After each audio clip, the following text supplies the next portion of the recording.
Alemania se aferró a lo que funcionaba, que era el motor a combustión, y no supo hacer la transición al motor eléctrico. Esa ha sido la arrogancia, castiga con los malos resultados y ahora tienen que hacer de tripas corazón y hacer cambios obligados si quieren sobrevivir en un cambiante mundo en el que en este momento el panorama lo dominan Tesla y sobre todo BYD, la empresa china BYD, de coches eléctricos con desarrollos tremendos, ¿no? De coches de manejo autónomo y esto, y las exportaciones de coches alemanes se van en descenso.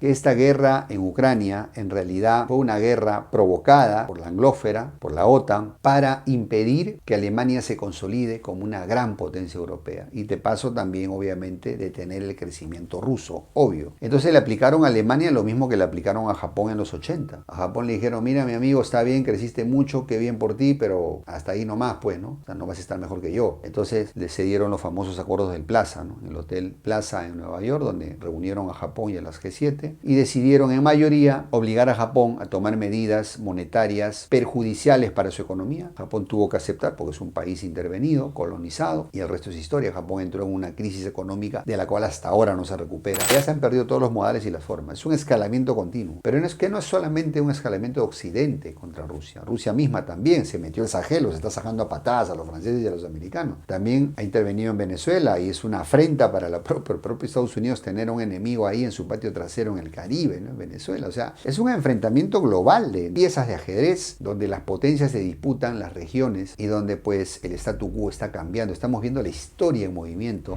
En este mes de septiembre del año 2024 nos llegan noticias alarmantes desde Europa. La todopoderosa Volkswagen, uno de los mayores fabricantes mundiales de autos, anuncia la necesidad de cerrar algunas plantas en la mismísima Alemania. Y esto nos muestra un síntoma inequívoco de la crisis industrial que vive el país germano. Y nos hace preguntarnos qué pasó con la todopoderosa Made in Germany, aquella que convirtió a Alemania en sinónimo de calidad industrial, en la tercera potencia económica mundial y en la mayor potencia exportadora hasta no hace unos cuantos años atrás. ¿Por qué razón Alemania en este momento se debate en una terrible crisis energética, de inflación y de desempleo? En este video vamos a analizar justamente las causas geopolíticas que hay detrás de toda esta debacle y por qué razón podemos afirmar que la guerra en Ucrania no fue más que un intento por romper la alianza germano-rusa de los años 2000. Quédate y te cuento más.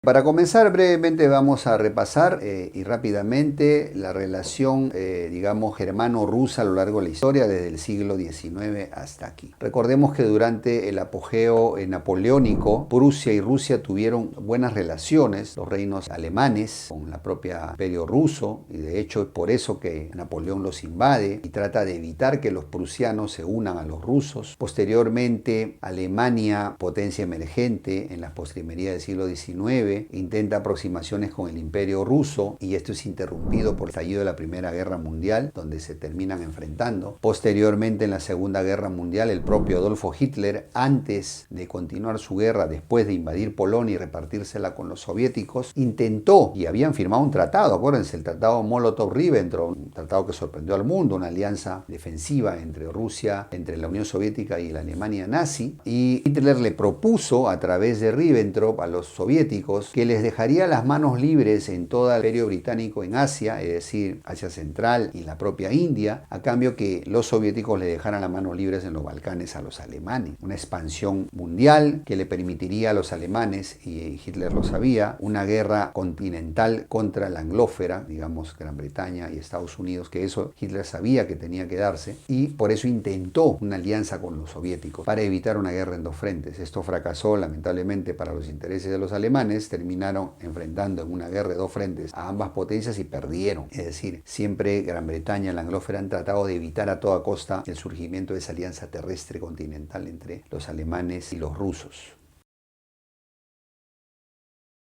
Y así llegamos a los años 2000. Recordemos, Rusia venía de una década perdida en los años 90 con la caída de la Unión Soviética, un Putin que necesitaba urgentemente recursos para modernizar su ejército y poder volver a las grandes ligas geopolíticas, y una Alemania que necesitaba recursos naturales para apuntalar su creciente industria. Y pues prácticamente se encontraron el hambre y la necesidad y constituyeron el eje Berlín-Moscú en los años 2000 entre Putin y el canciller alemán del momento, Gerhard Schröder, y luego la sucesora, la canciller Angela Merkel. Fueron años dorados para el eje Berlín-Moscú, una Alemania que se benefició enormemente con los recursos energéticos de Rusia, que convirtieron a la industria alemana en hipercompetitiva, porque pues a su alta calidad le agregaba pues costos de producción muy económicos. Esto le permitió a Alemania volverse la principal potencia exportadora mundial, y luego en los años 2010 hasta los años 2015, 2016. Es decir, Alemania conoció su mejor momento. El propio Putin también recibió ingentes recursos por sus exportaciones energéticas, le permitió modernizar su maquinaria, luego incursionar en Georgia, incursionar en la propia Ucrania en 2014, en Siria, etc. Es decir, este eje Berlín-Moscú estaba desafiando el statu quo. La anglósfera se sintió obviamente desconfiada, entró en pánico por el crecimiento económico de ambas potencias. Asimismo también China lo veía con recelo, que obviamente en sus planes no estaba tener un competidor tan fuerte, y pues la propia Unión Europea se estaba beneficiando de estas exportaciones de energía barata rusa y una serie pues de exportaciones adicionales como los granos rusos y los fertilizantes. Entonces todo esto obviamente fue un desafío al statu quo. La anglósfera no lo iba a permitir. Como lo decía Mackinder, si Alemania y Rusia se juntaban, podían dominar Europa del Este y luego dominar el Heartland y luego dominar la isla mundial, y por lo tanto podían cogobernar el mundo entero, porque pues al alto desarrollo industrial de Alemania le suman los ingentes recursos naturales de Rusia, pues no necesitan a nadie más. Y eso hubiera sido, si hubiera permanecido esa alianza, hubiera sido realmente la gran posibilidad para que los alemanes y los rusos tuvieran las papeletas para convertirse en un nuevo hegemón mundial.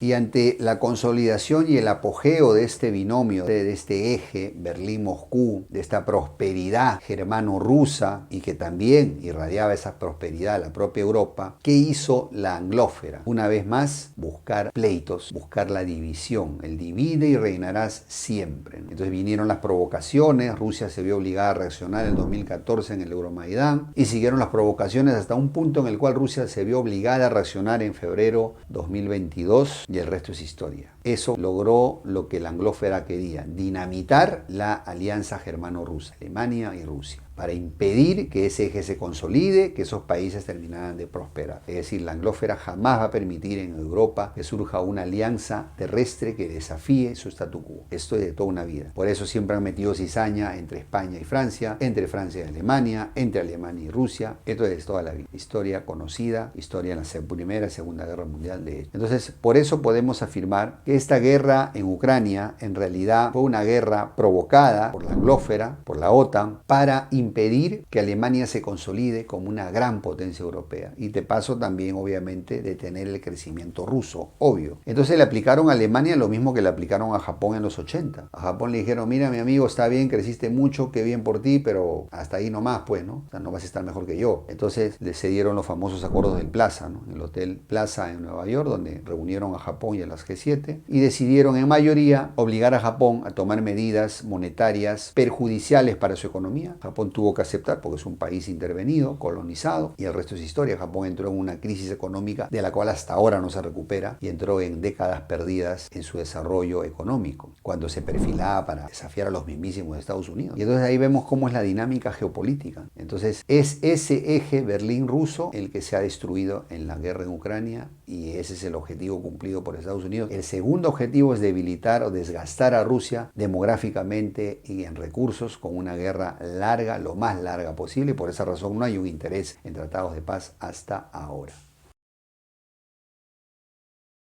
Cabe la pregunta, ¿no? ¿Por qué razón, si Alemania y Europa están cosechando consecuencias negativas de este enfrentamiento con Rusia en esta más de 2 años de guerra que lleva la guerra en Ucrania, por qué razón insisten en algo que los perjudica? A ver, analicemos. El modelo de desarrollo europeo hasta el año 2022 se basó en 2 cosas: energía barata, que llegaba básicamente de Rusia, y en un bajísimo inversión militar, un bajísimo gasto militar. Ya Trump se había quejado que muchos países de la OTAN no pagaban su cuota, que muchos países de la OTAN discutían, se hacían los desentendidos y no gastaban lo que tenían que gastar, no gastaban lo acordado. Pero gracias a eso, Europa y sobre todo Alemania pudieron ahorrarse ingentes recursos, energía barata y bajo gasto militar, que podían invertir en el desarrollo de sus economías, sus industrias, su sistema de bienestar social. Ahora con esta guerra con Rusia, todo eso estalló por los aires. Ahora compran energía carísima a los Estados Unidos y otras fuentes. Ahora tienen que gastar mucho en armas que mandan a Ucrania en una causa perdida. Y entonces las consecuencias están ahí. Una crisis energética, inflación desbocada, desempleo creciente, porque no es solo Volkswagen que ha anunciado estos cierres. Ya lo hizo BASF, el gigante químico alemán, ha cerrado plantas. Lo mismo se puede decir de la Bayer, lo mismo se puede decir Siemens. Entonces, no estamos hablando de un caso, estamos hablando de una tendencia. Y lo mismo se puede decir de muchas otras industrias en Europa. Entonces, ¿por qué razón los políticos europeos son tan suicidas o son tan tontos? La respuesta es, son corruptos,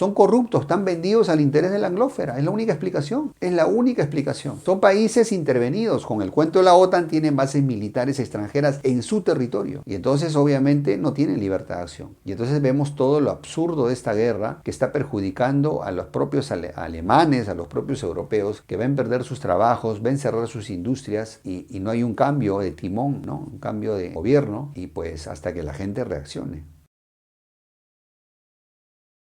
Y ahora hablemos de Volkswagen, el caso de Volkswagen y de la propia industria automovilística alemana. Desde hace muchas décadas la industria automovilística alemana ha sido siempre el buque insignia de la industria alemana. El motivo de orgullo de la nación, donde se podía plasmar el desarrollo de ingeniería y de técnica de la industria alemana y que convirtió al Made in Germany muy famoso en el mundo. Pero ¿qué ha pasado en los últimos años? Lo que pasa con la tradicional soberbia y arrogancia europea. Se durmieron en los laureles. Pensaron que lo bueno dura para siempre y que están predestinados a siempre tener suerte y a siempre vender, y no es así. Tuvieron el proyecto del coche eléctrico en los años 2010 y lo abandonaron porque no estuvieron dispuestos a continuar las inversiones necesarias, porque había que hacer cambios y reestructuraciones en la empresa que no se quisieron hacer porque eran impopulares para los sindicatos. Si eso le sumamos el escándalo de las certificaciones de emisiones bajas, de las falsificaciones de la propia Volkswagen en los años 2010, si a eso le sumamos la pérdida de competitividad continua porque no se apostó por las líneas eléctricas de los coches eléctricos con fuerza, y de ahora desde el Asia está llegando competencia de coches con muchísimas mejores prestaciones, muchísimas innovaciones y a costos súper competitivos, que son los chinos. Y entonces tienes la receta del desastre. Es decir, Alemania se aferró a lo que funcionaba, que era el motor a combustión, y no supo hacer la transición al motor eléctrico. Esa ha sido la arrogancia, castiga con los malos resultados, y ahora tienen que hacer de tripas corazón y hacer cambios obligados si quieren sobrevivir en un cambiante mundo en el que en este momento el panorama lo dominan Tesla y sobre todo BYD, la empresa china BYD, de coches eléctricos con desarrollos tremendos, ¿no? De coches de manejo autónomo y esto, y las exportaciones de coches alemanes se van en descenso, ¿no? ¿Por qué? Pues se han perdido competitividad por energía más cara, por falta de innovación, por falta de inversión. Entonces la gente no está dispuesta a pagar por coches caros que no te ofrecen tanto como los coches que vienen de otros lados.